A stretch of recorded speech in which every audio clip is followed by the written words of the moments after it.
Graça e paz, igreja, pessoal que está de casa também, que Deus esteja abençoando a todos nós nesse momento. Hoje eu vou trazer a mensagem de Deus aqui para a igreja. E antes de trazer a mensagem, eu vou falar um pouquinho do nosso projeto novo aí que a gente está implantando na EBD e que tem início hoje. Então a gente tem a equipe de liderança da EBD, né, que é formada pelo Adriano, pela Estela e por mim. E a gente está dando, e junto com o pastor, né, a gente teve o objetivo de estudar a Bíblia inteira. Às vezes é muito difícil a gente conseguir estudar a Bíblia sozinho em casa e entender as passagens, entender o contexto em que foi escrita, entender aquilo que está querendo dizer para aquela situação específica e o que serve e pode ser aplicado para a gente. Então, às vezes, sozinho surgem muitas dúvidas. E a gente não tem com quem tirar essas dúvidas, a gente não tem com quem conversar sobre isso às vezes. E por isso, a gente, em grupo, na EBD, sendo orientado por um professor capacitado, é muito mais fácil. Pensando nisso, a gente, junto com o pastor, isso já foi até feito há uns anos atrás na igreja, e a gente resolveu trazer de volta esse projeto de estudar a Bíblia toda em alguns anos na EBD. Então, a partir de hoje, todas as salas vão estar estudando a mesma passagem bíblica, os mesmos livros bíblicos, e num período aí que a gente estima de 6 a 7 anos, até um período longo, para dar para a gente estudar bem cada livro e cada passagem, para não pular nada, a gente vai estar abordando todos os livros da Bíblia. Então, por isso, fica o meu convite, o nosso convite, do pastor, da igreja, da liderança, para vocês, para que você faça parte disso, faça parte, que aprenda junto, que o culto ele é muito importante, ele é extremamente importante, a mensagem é extremamente importante. Mas aqui você não tem o espaço para tirar dúvida, você não tem o espaço para falar sobre um detalhe específico, para contar como aquilo se aplicou na sua vida, para dar um testemunho. E isso a gente tem o espaço na EBD. Por isso que é muito importante a nossa participação. Depois eu vou falar de alguns detalhes que a gente vai fazer, depois da ficha de inscrição, por exemplo. Vou falar o nome dos professores de cada sala, de quais salas que são, para, se você quiser participar, você participar com a gente. É muito importante, faz muito bem para a gente, e com certeza você vai ser edificado com isso. Então, espero que você que não participe ainda, você passe a participar a partir de hoje. Além disso, dos estudos na EBD, uma vez por mês, a gente vai ter uma pregação aqui, uma mensagem aplicada aos livros que a gente vai estar estudando na EBD. Então, a gente vai passar uma visão mais teológica, mais através da mensagem, para dar o norte, para dar o caminho para aquilo que vai ser estudado na EBD. Então, a gente está com esses pensamentos, com esses planos, e espero que vocês participem. Se não puderem participar, orem, para que Deus esteja agindo através dos professores e para que a igreja seja edificada como um todo. Amém? A gente vai começar pelo início. Então, esse quadrimestre, a gente vai estudar a história de Israel, desde Gênesis até o período dos Juízes. Então, nesses primeiros 4 meses, a gente vai passar por todos esses livros. Então, são 4 meses para a gente estudar bastante livro. E na pregação de hoje, eu vou falar sobre 5 livros, sobre os 5 primeiros livros da Bíblia.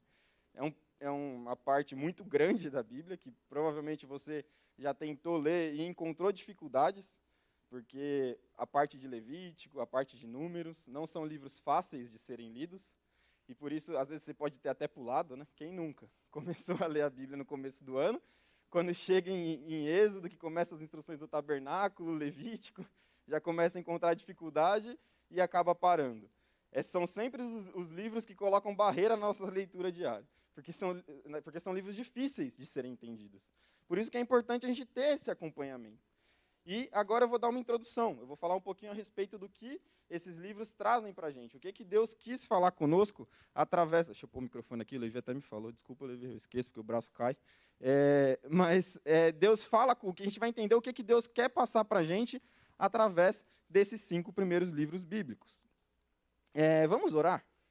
Senhor, muito obrigado por mais um dia, muito obrigado porque podemos estar aqui, muito obrigado porque cremos que o Senhor nos direciona como igreja e o Senhor está à frente desse projeto da EBD, o Senhor tem direcionado. Muito obrigado pela vida de cada professor também que se dispõe a utilizar o seu dom, Senhor Deus, para repassar a tua mensagem, o teu ensino para a igreja, Senhor. Que agora, nesse momento, o Senhor esteja também nos conduzindo, que seja o Senhor falando através de mim e que a tua palavra possa ir ao encontro dos corações aqui e que nós possamos ser todos edificados, Senhor. É isso que eu te peço e te agradeço, em nome de Jesus. Amém. Então, gente, o período desde o início, desde a criação até os juízes, é um período muito grande, é um período em cronologia, em anos, é um período muito grande. Por isso é lógico que não vai dar para falar em detalhes sobre cada livro aqui. Seria humanamente impossível, daria para a gente fazer uma série de várias mensagens em cada um dos livros, porque são livros realmente muito grandes. Então, pensando nisso, o que eu pensei em fazer aqui? Eu pensei em fazer um resumo histórico para a igreja entender o que se trata desse período e mostrar uma aplicação teológica que envolve os 5 livros em comum. Então, o período histórico ele começa ali desde a criação, ele passa pela criação, passa pela queda, em Gênesis 3, a gente vai ver a entrada do pecado no mundo. Depois a gente vai ver a história famosa do dilúvio, de Noé, vai passar pelo dilúvio. E até Gênesis 11 é aquilo que a gente chama de história primeva, que é a história antes da vida dos patriarcas. Depois de Gênesis 11 para frente, até o final de Gênesis, que termina lá em Gênesis 50, a gente vai ver a história dos patriarcas. Então a gente vai passar pela vida de Abraão, pela vida de Isaac, pela vida de Jacó e pela vida de José. Isso é o que Gênesis fala para a gente. Ele vai trazer em detalhes a vida de cada um desses patriarcas. Depois passam 400 anos, de Gênesis até o início de Êxodo, que é o período em que o povo de Israel ficou escravo no Egito. E aí Deus, depois de 400 anos de sofrimento, Deus levanta um líder para conduzir a nação, para tirar a nação do Egito, da escravidão, e o Êxodo é conduzido por Moisés. E ali em Êxodo a gente vai ter a história de Moisés, vai ter a história do nascimento de Moisés, vai ter a história das 10 pragas do Egito, que é bem conhecida por todos, vai ter a história da fuga do Mar Vermelho, da abertura do Mar Vermelho. Tudo isso acontece ali em Êxodo. Depois, aí começa a ficar um pouco mais difícil de ser entendido. E por isso que vale, e reforço de novo a dica para vocês participarem da EBD. Porque a partir de Êxodo 20, ali, quando a gente tem os 10 mandamentos, começa a ficar um pouco mais complexo o entendimento. Por quê? Porque ali começa uma série de regras sobre a construção do tabernáculo. E assim vai até o final de Êxodo. Uma série de regras para a construção do tabernáculo. Depois a gente começa Levítico, que Levítico também é o período em que o povo passa no deserto, e que está no deserto, e Deus estipula uma série de regras cerimoniais, vários rituais, vários tipos de oferta. Ele explica para quê? Para que o povo fosse diferenciado dos outros povos da época. Ou seja, é um livro de diferenciação. É um livro de mostrar que o povo de Israel, que era o povo escolhido por Deus, ele devia ser um povo diferente. Assim como eu e você hoje devemos ser um povo diferente. E assim acontece ali no livro de Levítico, uma série de regras explicando. Depois vem o livro de Números. O livro de Números, no começo, ainda mostra a punição à antiga geração, que ficou rodando no deserto. E por quê? Porque ela murmurou contra Deus, adorou outros ídolos, fez o que desagradava a Deus, e por isso Deus os puniu e não permitiu que eles entrassem na Terra Prometida. Ou seja, eles saíram do Egito, atravessaram o Mar Vermelho, mas ficaram rodando no deserto e não chegaram à Terra Prometida. E aí, da metade para frente de Números, o que acontece? Traz uma esperança. Traz uma esperança para quem? Para a nova geração do povo de Israel. Os filhos daqueles que haviam pecado no deserto, que haviam murmurado no deserto, mostra o recenseamento, a contagem dessas novas pessoas que entrarão na Terra Prometida, que entrariam na Terra Prometida. Então, por isso que é um livro de esperança, o livro de Números. É um livro que traz a visão de novos tempos, de novos ares, do que o povo de Israel ia encontrar na Terra Prometida. Muito também do que a gente vive hoje. Uma visão de esperança, trazer para a gente o que a gente vai encontrar depois desse momento tão difícil que a gente tem passando. Então, o livro de Números traz isso para a gente. Por fim, chegando em Deuteronômio, também é escrito no deserto, mas já no final da vida de Moisés. A gente fala que é como se fosse, os estudiosos falam, que é como se fosse uma segunda lei. Por quê? Porque é uma série de discursos de Moisés. Uma série de discursos de Moisés tornando a lei mais prática. Tornando a lei mais prática. Como que o povo deve aplicar aquela lei que eles receberam de Deus nas vidas pessoais deles. E aí tem uma série de discursos de Moisés, os últimos discursos dele, e também retrata a sucessão de liderança de Moisés para Josué. Então essa é a parte histórica que acontece no Pentateuco. Um período muito grande de anos, mas um período extremamente essencial, tanto para o povo de Israel, mas principalmente para a gente. Por quê? Porque é no Pentateuco em que Deus se revela para o povo. É no Pentateuco que Deus mostra quem Ele é. É no Pentateuco que Deus mostra qual é o seu nome. É no Pentateuco que Deus fala com o povo diretamente. Tudo nesse período desses livros é onde Deus mostra as suas características, quem é Deus. Aquilo que a gente conhece de Deus, a gente consegue encontrar no Pentateuco. E se a gente não tivesse o Pentateuco, a gente não conheceria essas características de Deus. Por isso que é de extrema importância esses livros. Por mais que parte deles pareçam cansativos, pareçam monótonos, mas eles são muito importantes quando eles são aplicados de maneira correta na nossa vida. Por quê? Porque se a gente serve e adora o Deus poderoso, a gente precisa conhecer quem a gente serve e adora. Se a gente não conhecer, a gente não passa de pessoas alienadas. Tá, você serve e adora quem? Por quê? Por que você faz isso? Por que você tem esses costumes? Por que você tem essas práticas? Por que você se veste dessa forma? Por que você faz aquilo ou deixa de fazer aquilo? A gente precisa ter essas informações. E no Pentateuco a gente consegue extrair muito disso. Muito disso. E pensando nisso, eu quis extrair 6 características de Deus que a gente encontra no Pentateuco que a gente tem que aplicar nas nossas vidas. E é isso que eu vou começar a falar a partir de agora. Dessas características que Deus se revela. Porque o que a gente conhece de Deus é o que Ele quis se revelar para nós. A gente não conhece tudo de Deus. A gente conhece o que Ele quis revelar. Normalmente, numa outra ciência, se você for pensar em qualquer ciência por aí, o objeto da ciência, o objeto que é estudado, ele é conhecido a partir do estudo daquele objeto. Se você pensa no cristianismo, é diferente. A gente estuda sim, mas a gente estuda o que o próprio objeto revelou para nós. Porque se não fosse por ele, a gente não conheceria. Tudo vem dele, tudo parte dele até nós. E é isso que a gente encontra no Pentateuco. A história de um Deus que se revelou, de um Deus que escolheu um povo, na história de um Deus que conduziu um povo pela mão, pegou um povo pela mão, tirou do cativeiro, tirou da escravidão e conduziu para a terra que ele havia prometido. É isso que a gente vê. A história de um Deus que ele é protagonista.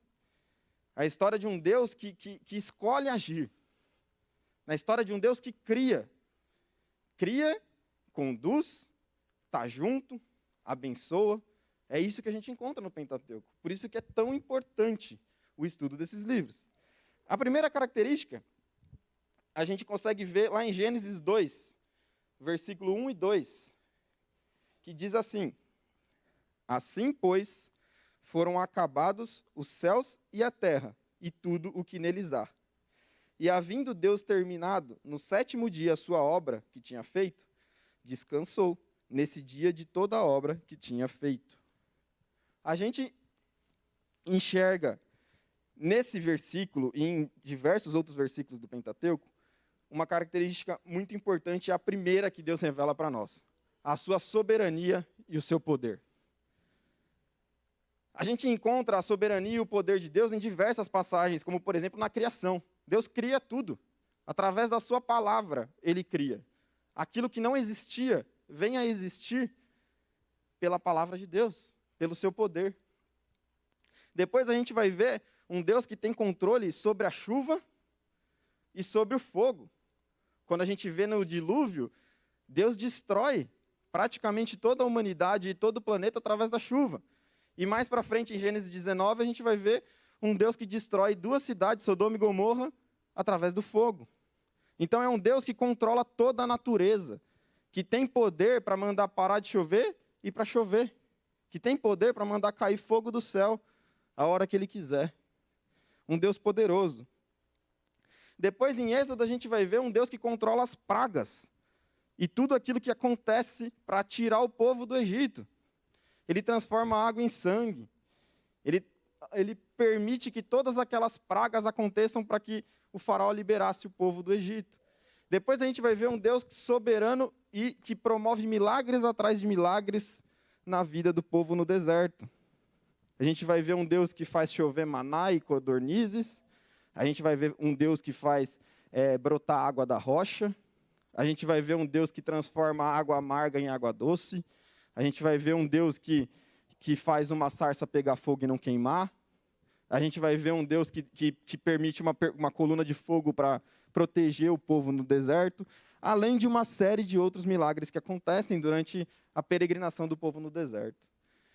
Tá, Gregory, mas o que isso importa para mim? O que isso importa para a minha vida? Quando a gente para pensar na grandeza, no poder do Deus que a gente serve, a gente não tem como ficar indiferente. A gente não tem como viver uma vida de tanto faz. Quando a gente olha para ver um Deus que criou tudo do nada, a gente não consegue criar nada sem outras coisas. Ninguém consegue falar uma coisa e acontecer sem o auxílio de outras coisas, sem o auxílio de outras ferramentas. Deus tem esse poder. A gente está precisando de chuva. Infelizmente, o Brasil é movido de coisas ruins, né? Quando passa uma, começa outra. E agora a gente está na época da chuva, que a gente está precisando que chova, porque senão a gente vai ter o apagão. E se a gente... vamos reunir todo mundo aí, os maiores cientistas, os maiores meteorologistas, isso. Vamos reunir todos eles e vamos fazer chover. Não dá. É impossível. Não tem como, porque quem controla essas coisas é Deus. O Deus soberano, o Deus poderoso. A gente não pode viver de uma forma indiferente a isso. Isso faz com que, além dessa submissão que a gente entenda que a gente não está nem próximo do Deus que a gente serve, além dessa submissão, desse respeito que isso traz para a gente, isso também traz para a gente, sabe o quê? Paz. Paz, porque a gente pode descansar, porque a gente serve o Deus poderoso, porque a gente serve o Deus soberano. A gente pode descansar porque se a gente está passando por problemas nas nossas vidas, ou se está acontecendo algum problema no nosso país, no mundo que a gente vive, a gente tem certeza que ele só está acontecendo porque Deus está permitindo. Infelizmente, tem uma linha teológica aí que fala que Deus criou o mundo e largou, e deixou para o próprio homem conduzir. E aí tudo o que acontece no mundo é consequência dos nossos atos. Não é assim. Tudo o que acontece no mundo ocorre por causa da consequência do pecado? Sim. Mas Deus está permitindo tudo. Deus não está dormindo. Deus não está de costa. Deus sabe tudo o que está acontecendo. E só acontece porque Ele permite. Por isso a gente pode descansar. Por isso a gente pode ter fé. Por quê? Porque o mesmo Deus que criou tudo prometeu para a gente que tudo isso um dia vai passar. E é por isso que a gente tem que viver. É por isso que a gente tem que descansar. Porque eu sirvo o Deus soberano. Eu sirvo o Deus poderoso. Eu sirvo um Deus que realiza milagres se for da vontade dEle. Eu sirvo um Deus que pode mudar a situação da minha vida a hora que Ele quiser, se for da vontade dEle. Eu vou obrigar Ele a mudar? Não posso. Por quê? Eu não mereço. Por quê? Eu não tenho esse poder. Por quê? Eu sou criatura. Eu sou filho, criado por Ele. Mas Ele é soberano, e por isso a gente pode descansar. A segunda característica que a gente encontra de Deus no Pentateuco, a gente pode ver lá em Êxodo 3:12, que diz assim: Deus respondeu: Eu estarei com você, e este será o sinal de que eu o enviei. Depois que você tiver tirado o povo do Egito, vocês adorarão a Deus neste monte. Deus é um Deus soberano, é um Deus poderoso, mas ele também é um Deus soberano e um Deus cuidadoso. É isso aqui, esse versículo mostra Deus falando com Moisés. E a palavra de Deus para Moisés é: eu estarei com você. E este sinal será o de que eu o enviei. Este será o sinal de que eu o escolhi. Eu vou estar com você. A gente, às vezes, olha para Deus e pensa e imagina, principalmente quando a gente é criança, né? A gente faz aquelas imagens de Deus na nossa mente e, às vezes, perduram até a nossa vida adulta, né? Mas a gente pensa em Deus num Deus no céu, no trono, sentado, de barba branca, né? Com o cajado, às vezes, aqui assim, só olhando e falando: acontece isso, aquele ali fez aquilo de errado, então, punido. Aquele ali fez aquilo de certo, então vai ser abençoado. A gente tem essa imagem de Deus, às vezes, na nossa cabeça. E o Pentateuco mostra que não é assim. O Pentateuco mostra que o Deus que é soberano no macro, é soberano na natureza, é soberano em tudo, ele também é soberano e cuidadoso na individualidade de cada um, no pessoal. Igual esse versículo de Moisés mostra. A gente vai ver que Deus ele é cuidadoso na vida de Abraão. Quando ele chama Abraão para ir para uma terra que Abraão nem sabia qual seria. E fala: Abraão, vai, eu vou estar com você. E ele esteve com Abraão o tempo todo. A gente vai ver que Deus é cuidadoso com a vida de Jacó, de José. Quer mais cuidado do que a vida de José, gente? José foi vendido, José foi para outro país, José foi preso, José foi tentado pela mulher, fugiu e aí foi prejudicado por isso. Mas Deus está lá o tempo todo, junto com Moisés, junto com José. Deus está lá na cadeia, quando José estava preso, Deus estava lá. Quando José se torna governador, Deus está lá. Deus está o tempo inteiro. O cuidado com a vida de Moisés, que a gente vê em Êxodo, desde o nascimento de Moisés. Moisés é colocado num cesto, é colocado no rio, e é encontrado por quem? Pela filha do faraó. Isso é o quê? Coincidência? Não é coincidência. Isso é cuidado de Deus. Deus estava com Moisés desde quando ele era recém-nascido. Assim como ele está comigo e está com você desde quando nós nascemos. Deus é um Deus cuidadoso. Então não adianta a gente achar que o Deus soberano dita e regra tudo o que vai acontecer no mundo e por isso eu não tenho o que fazer. Não. O Deus, ele é soberano sim, e tudo que acontece no mundo é por causa dele, é porque ele permite sim, igual eu já falei. Mas acima de tudo isso, a gente tem um Deus pessoal. A gente tem um Deus que é soberano na minha individualidade e na sua individualidade. Ele conhece o que está passando no seu coração. E ele está com você. Ele não é só soberano sobre o povo de Israel. Ele não é só soberano sobre a igreja. Ele é soberano sobre o Gregory. Ele é soberano sobre o pastor Wagner. Ele é soberano sobre cada um aqui. Na nossa individualidade. Naquilo que eu faço escondido. Naquilo que eu faço sozinho. Ele está presente. Ele está do nosso lado o tempo inteiro. E com isso, a gente pode também descansar. A gente pode descansar que a gente tem um Deus que dá a mão para a gente e nos conduz. A gente tem um Deus que está com a gente mesmo nas dificuldades. Mas a gente também precisa se preocupar, porque a gente tem um Deus que sabe tudo o que a gente faz. A gente tem um Deus que sabe como está a nossa vida. Vocês não sabem como está a minha vida aqui. Eu posso estar aqui pregando e vocês falam: lá, ele está pregando. É só isso que vocês veem. Mas vocês não sabem o que eu faço, Deus sabe. Ele está com cada um. Ele está cuidando. Ele está no individual. E por isso a gente pode descansar, mas a gente precisa estar atento. A gente precisa estar atento para a gente sempre buscar esse relacionamento. A gente sempre buscar esse contato. A gente sempre buscar realmente caminhar na direção que Deus quer que a gente caminhe. Porque muitas vezes a gente faz o quê? A gente quer caminhar na direção contrária de Deus. E a gente acaba quebrando a cara, a gente acaba se machucando, porque a gente quer andar no caminho contrário. E a gente não quer andar no caminho que o Deus soberano cuidadoso, que está levando a gente para aquele lado, a gente quer teimar e a gente quer ir para o outro lado. Isso o Pentateuco mostra do início ao fim, como Deus caminhou com cada uma daquelas pessoas, como Deus esteve presente em cada dificuldade, como Deus estava ali, do lado. A terceira característica que a gente vê está lá em Êxodo ainda, capítulo 32, versículo 13 e 14.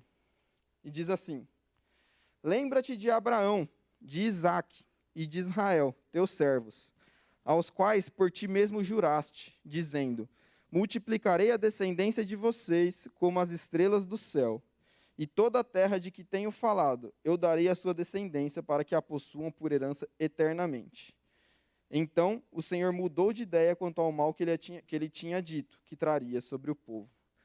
O que eu quero mostrar com esses dois versículos para vocês? Que Deus é fiel. E Ele é fiel ao quê? Ele é fiel às suas promessas. Nesse versículo a gente tem Moisés pedindo para Deus, para que não punisse o povo, para que não destruísse o povo. E Moisés é muito esperto. E ele fala: ei Deus, lembra de Abraão, lembra de Isaque, lembra do que você prometeu para eles. E não destrói o povo. Porque por mais que o povo tenha motivos para ser destruído, por mais que ele pudesse ser destruído, você prometeu para eles que a descendência deles seria gigante e que você estaria com eles até o fim. E o que Deus faz? Muda de ideia. Entre aspas, a gente não vai entrar na discussão teológica disso, mas o versículo fala que Deus muda de ideia. E fala: eu sou fiel às minhas promessas. A gente serve um Deus que mostra no Pentateuco que é fiel.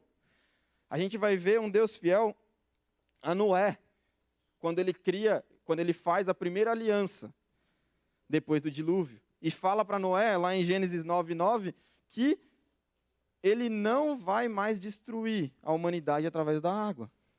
E faz uma aliança com Moisés. Com Noé. Depois a gente vai ver um Deus que é fiel com Abraão, em que promete para Abraão que a descendência dele seria gigantesca como a areia do mar, que ele não conseguiria contar a descendência dele. E é isso que Deus cumpre na vida de Abraão. E é muito interessante que quando Deus faz a aliança com Abraão, não sei quem lembra da passagem, se não me engano está em Gênesis 18, se não me engano, não tenho certeza, mas eu acho que é Gênesis 18. Deus chama Abraão e fala: Abraão, traz para mim aí as carnes lá, traz um cabrito, não lembro direito qual que era a carne. Mas enfim, qual que é o objetivo? Deus fala para Abraão: corta no meio e coloca metade de cada lado. Por quê? Porque naquela época, quando eles faziam uma aliança, era costume deles fazerem o quê? Cortarem o sacrifício no meio e as duas pessoas passarem no meio, para simbolizar que eles estavam firmando uma aliança. Os dois lados da aliança passavam no meio. E o que acontece? Abraão dorme. E quando Abraão dorme, Deus passa no meio e queima tudo. E o sacrifício é queimado. E Abraão não passa no meio. Por quê? Porque Deus sabia que ele é fiel. E que Abraão, por mais que ele tentasse, que ele fosse um homem de fé, ele poderia falhar. E Deus, ele é fiel não a mim, não a você. Porque se ele fosse fiel a nós, quando a gente falhasse, ele não precisaria mais cumprir as promessas dele. Ele é fiel a ele mesmo. Ele é fiel às suas promessas. Ele é fiel ao que ele prometeu para nós desde o início. Desde Abraão, desde Isaque, desde Moisés. A tudo o que ele prometeu, ele cumpriu. E assim como ele prometeu para a gente, que um dia a gente vai morar no céu com ele vai cumprir. E a gente precisa descansar nisso. E a gente precisa crer nisso. E a gente precisa viver de acordo com essa promessa. Porque isso deve ser o nosso objetivo de vida. Se a gente simplesmente viver, igual a gente falou ontem, a Giliade falou ontem no nosso culto de jovens. Se a gente simplesmente viver para aproveitar a nossa vida até o tempo que a gente morrer, a gente vai querer fazer aquilo que nos dá prazer. A gente vai querer curtir a vida doidado. E não é isso. Isso que a gente está vivendo aqui é uma parte mínima do que a gente vai viver no céu eternamente. E por isso a gente precisa viver com esse alvo, olhando para a promessa de um Deus que é fiel, de um Deus que prometeu para a gente e vai cumprir, assim como ele prometeu para Abraão no Pentateuco, assim como ele prometeu para Moisés, assim como ele prometeu para o povo de Israel, que daria para eles uma terra prometida, e deu. Deus não falha, Deus não erra. Se você alguma vez recebeu alguma promessa de alguém que falou que aquela promessa era uma promessa de Deus para você, e aquilo não se cumpriu, não era promessa de Deus. E infelizmente tem muitos que fazem isso, um desserviço para o reino. Porque aí, infelizmente, as pessoas acham que Deus não cumpriu a promessa para elas, que foi recebida por aquela pessoa. Mas aquilo não era promessa de Deus, era promessa de um farsante, que estava querendo se passar por Deus, estava querendo alguma coisa em troca daquilo. Deus não falha, as suas promessas são sempre cumpridas. Por isso, a gente pode descansar. Mas também, quando a gente olha para a nossa responsabilidade quanto a isso, a gente tem que se constranger. Se constranger por quê? Porque como pode eu servir um Deus que é tão fiel, que cumpre tudo, e eu não me preocupar com a minha fidelidade? Eu sou criado à imagem e semelhança de Deus. Eu preciso ter as características de Deus na minha vida. E uma delas é a fidelidade. A fidelidade no meu relacionamento com Deus, primeiramente. Eu preciso ser fiel a Deus. É lógico que eu vou falhar, eu vou pecar, eu vou. Mas precisa ser uma busca diária. Quantas vezes a gente não faz promessa para Deus e fala: Deus, esse ano eu vou ser diferente. Deus, agora eu vou fazer isso. Deus, agora eu vou fazer aquilo. E passa uma semana, um mês, a gente já não está mais fazendo aquilo que a gente fez. Aquilo que a gente prometeu. A gente precisa se preocupar com a nossa fidelidade. Porque no nosso relacionamento pessoal, com os nossos irmãos, com a nossa esposa, com o nosso amigo, se alguém deixa de ser fiel com a gente, isso machuca, não machuca? Isso faz mal para a gente, não faz? Quando a gente é traído por alguém, que prometeu uma coisa para a gente e não cumpre. Por que a gente pode trair a Deus todas as vezes, sem se preocupar com isso? Por que a gente pode trair a Deus, não cumprindo as promessas que a gente faz, e não estando nem aí para isso? A gente precisa ter essa preocupação. E como consequência, isso reflete nos nossos relacionamentos pessoais, gente. Eu preciso ser fiel à minha esposa, porque Deus é fiel. E eu sou filho de Deus. Eu preciso ser fiel aos meus amigos, aos meus relacionamentos, ao meu chefe, no meu trabalho. Eu preciso ser fiel aonde eu esteja, porque o Deus que eu sirvo é fiel. E isso deve refletir em mim. A gente precisa aplicar isso nas nossas vidas. A outra característica está lá em Levítico 27. Portanto, santifiquem-se e sejam santos, pois eu sou o Senhor, o Deus de vocês. Aqui a gente tem um imperativo. Santifiquem-se e sejam santos. Depois Pedro vai parafrasear isso lá no Novo Testamento e vai falar: sejam santos porque eu sou santo. Ou seja, a gente serve um Deus santo, que demonstra isso no Pentateuco em diversas passagens. A gente vai ver ele falando para Moisés na sarça, falando para ele tirar as sandálias porque o solo que ele estava pisando era solo santo, e não porque era o solo, mas porque Deus estava presente. Ou no Monte Sinai, quando a gente vê toda aquela preparação em Êxodo 19 para o povo, e Deus fala: não deixa ninguém chegar perto do monte, porque se alguém relar no monte, seja pessoa ou animal, vai morrer, porque Deus está ali. E onde Deus está, é santo. E a gente vai ver essa santidade espalhada por todo o Pentateuco. E isso tem que constranger a gente também a viver uma vida de santidade, a viver uma vida de constante busca pela santidade, constante de busca, constante luta contra o pecado, porque Deus é santo e Ele quer isso da gente. Ele ordena isso para a gente: santifiquem-se, santifiquem-se. É lógico que a gente não vai ser perfeito, a gente não vai ficar sem pecado. Mas quando Deus fala para a gente santificar, Ele fala no sentido que é para a gente se separar do mundo. A gente precisa estar separado do mundo. A gente e o mundo, a gente e o pecado não pode ser a mesma coisa. A gente pode ser que a gente pise lá, pode ser, e a gente vai cair, e a gente vai errar, mas aí a gente vai voltar, porque a gente não é de lá, a gente é daqui. A gente não é daquele reino, a gente é do reino dos céus. É isso que Deus quer da gente. Separação. Luta para sempre estar separado do pecado. Luta sempre para estar separado das coisas que o mundo nos tenta, daquilo que ele traz para a gente.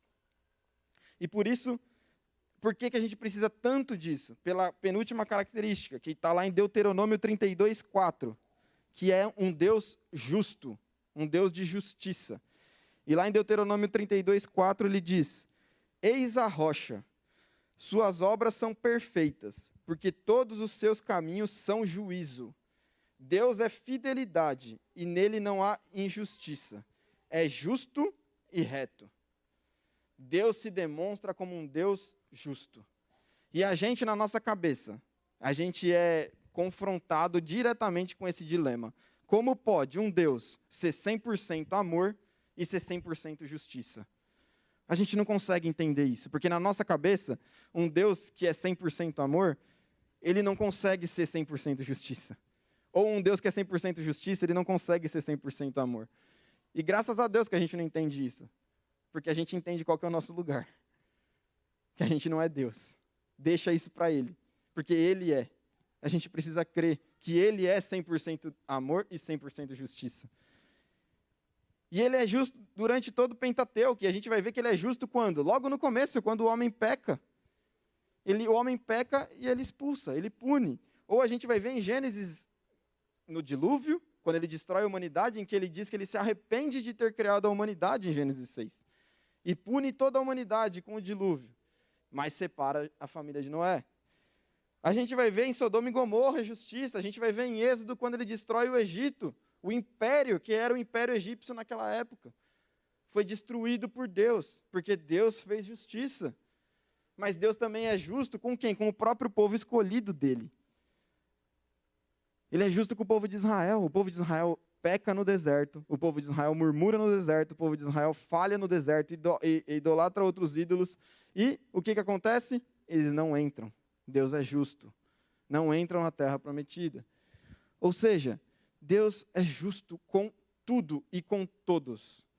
Deus é justo comigo e com você.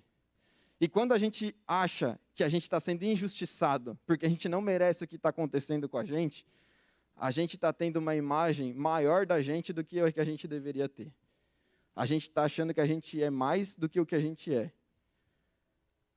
Porque quem determina a justiça é Deus. E Ele sabe de todas as coisas. O problema é que a gente quer transformar a nossa justiça na justiça de Deus. E não é assim que Deus julga. Deus julga de acordo com o caráter, com a imagem, com os mandamentos dEle. Com a soberania dEle e não com a nossa. Porque a gente não enxerga o todo, a gente enxerga o pouco. Então, a gente precisa viver uma vida de santidade, porque Deus é um Deus justo.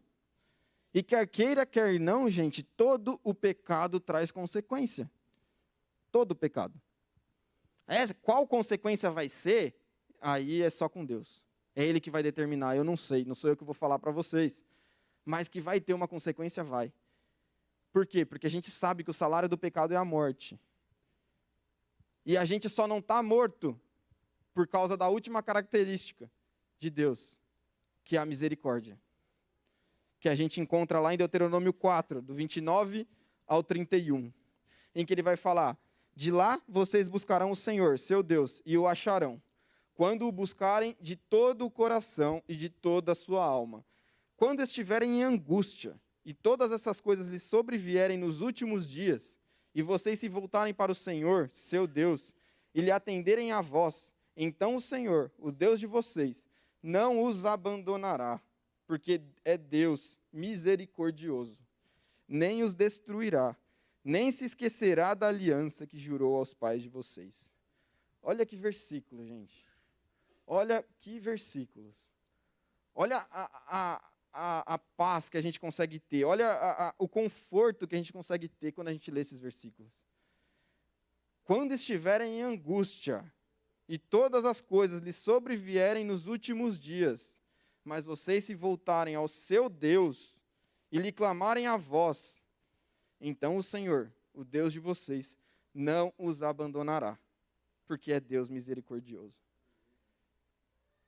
Isso realmente nos conforta, porque quando a gente olha para a justiça de Deus, a gente pensa, eu vou ser consumido, eu não mereço. Quando a gente olha para a santidade de Deus, a gente pensa, eu não vou conseguir ser santo o suficiente, e por isso eu vou ser justificado. Sim, você foi justificado por Jesus na cruz.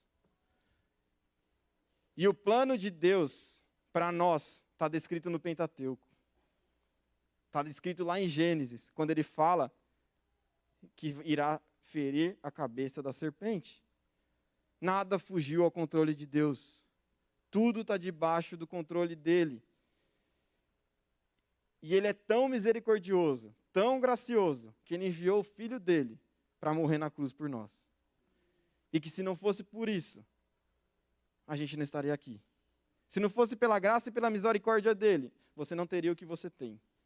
Você não teria a sua família, você não teria os seus bens, você não teria nada. É só pela misericórdia dele que a gente tem isso. Não é por mim, não é pelo meu mérito, não é pelo seu mérito. É por ele. E isso deve nos motivar a viver uma vida de constante gratidão a Deus. E não ser igual o povo de Israel, no deserto, que murmurava, que reclamava. Ah, Deus, mas você me tirou do Egito para morrer de sede. Ah, Deus, você me tirou do Egito para morrer de fome. Ah, Deus, você me tirou do Egito para morrer de qualquer coisa, porque eles reclamavam por qualquer coisa. Não. Será que a gente tem vivido a nossa vida assim? Ah, Deus, está acabando a pandemia, agora está entrando a seca. Ah, Deus, está acabando, fui promovido, mas agora estou trabalhando mais. Ah, Deus, eu quero um carro para ir para o trabalho, mas agora estou pegando trânsito. Nossa vida é assim. E a gente precisa entender e agradecer e ser grato a Deus por todas as atitudes dele nas nossas vidas. Independente da circunstância ou da situação, ele está junto com a gente, porque é assim que ele se revela. É assim que ele se revela para nós. A gente vai ver que Deus foi misericordioso durante todo o Pentateuco. A gente vai ver que ele foi misericordioso na queda, que ele podia ter matado Adão e Eva. A gente vai ver que ele foi misericordioso no dilúvio, quando ele separou a família de Noé. A gente vai ver que ele foi misericordioso em Sodoma e Gomorra, quando Abraão fala para ele, Deus, você vai matar justo junto com ímpio? E se tiver lá 50 ímpios naquela cidade, você vai destruir ela mesmo assim? Deus fala, não. E aí Abraão vai fazendo um jogo com Deus. Mas e se tiver 45? E se tiver 40? E se tiver 30? E vai diminuindo. Deus fala, não, eu sou misericordioso. Aqueles que me buscam, eu ajo com misericórdia. E Deus separa. Deus separa a família de Ló. Deus é misericordioso durante todo o Pentateuco. Em Números 21, Deus manda, essa passagem até mais desconhecida, Deus permite que um monte de cobra venenosa pique todo o povo de Israel. E aí Moisés clama a Deus, Deus, pelo amor de Deus, não deixa todo mundo morrer através das cobras. E Deus fala, cria uma serpente de bronze, e todo mundo que foi picado pela cobra, que olhar para a serpente de bronze, não vai morrer. E aí Deus é misericordioso com o povo e preserva o povo ali também. Ou seja, o cuidado de Deus conosco é misericórdia. O tempo inteiro misericórdia. Então a gente conclui que no Pentateuco a gente vê um Deus poderoso se revelando, que age com misericórdia e graça nas nossas vidas. E isso nos condiciona a viver uma vida de gratidão e compromisso com esse Deus. Deus age conosco, misericórdia e graça. A gente age com gratidão e compromisso da nossa parte. Porque se não for assim, a gente não está vivendo de acordo com o Deus que criou tudo o que a gente vê hoje. Amém? Vamos abaixar nossa cabeça? Senhor, te agradeço por mais esse dia, te agradeço pela oportunidade que temos de estudar, de escutar da tua palavra, Senhor. Te agradeço primeiramente porque o Senhor se revelou para nós, Senhor. Te agradeço porque através da tua palavra a gente consegue enxergar as tuas características, a gente consegue ver um pouco do seu caráter, Senhor. E te peço que através da sua misericórdia, através do teu Espírito Santo, a gente consiga colocar isso em prática nas nossas vidas, Senhor. Que a gente viva buscando a santidade, que a gente viva buscando a fidelidade, que a gente viva buscando todas essas características que foram aqui colocadas, Senhor. Dependendo da tua graça, dependendo da tua misericórdia, assim como o Senhor foi misericordioso com o povo de Israel durante esse período. Que o Senhor seja misericordioso conosco também nas nossas vidas, Senhor. Dependemos de Ti, precisamos de Ti, clamamos a Ti, Senhor. Esteja conosco assim como esteve com Ele, Senhor. Que a gente possa sentir a Tua presença no nosso dia a dia, que a gente possa sentir a Tua presença caminhando conosco nas nossas dificuldades, Senhor. Que a gente sinta o Senhor ao nosso lado, assim como o Senhor disse para Moisés que estaria com ele. Nós cremos que o Senhor estará conosco também, Senhor. Nos abençoe nesse sentido, que a gente possa descansar, que a gente possa renovar a nossa fé, Senhor Deus, que vem de Ti. Esteja conosco em todos os momentos. É isso que eu te peço e te agradeço em nome de Jesus. Amém.